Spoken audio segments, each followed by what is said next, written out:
My life before being diagnosed with a cancer was pretty standard path trodden, I guess. Had a family, career, dog, nothing out of the ordinary per se.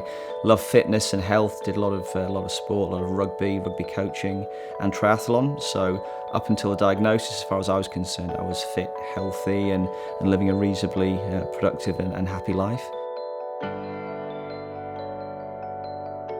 Training for an Ironman took a lot of time. I was training 6 days a week.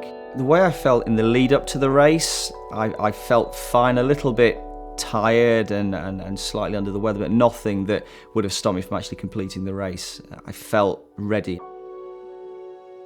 During the race itself, I struggled with my breathing. There was something which was restricting my chest. I wasn't getting enough air in, and I felt that in the swim bit, in particular on the bike.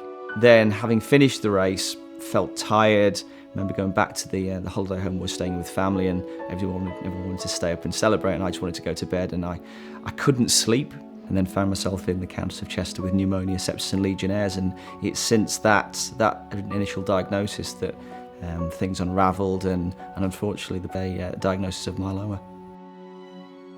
To be told then that it was a blood cancer, it was shocking.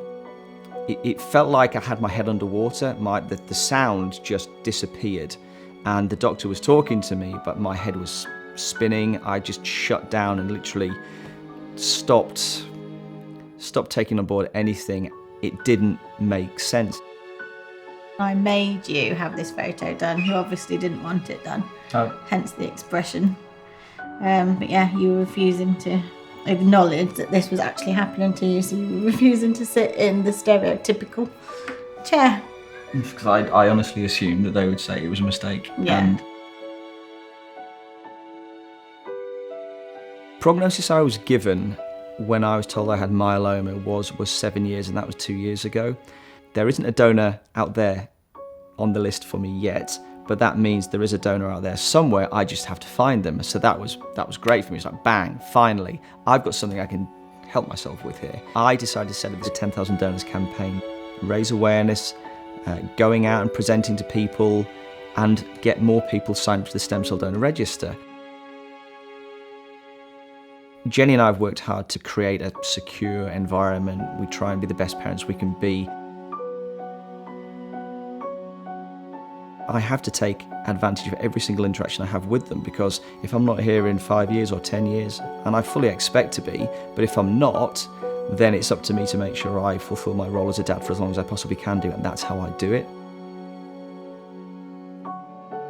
When you're out on the bike and you're out in the countryside or wherever you go, it's you can make the choice. You're in total control of that situation, and you can go where you want to as long as you want to, and that for me is a great release.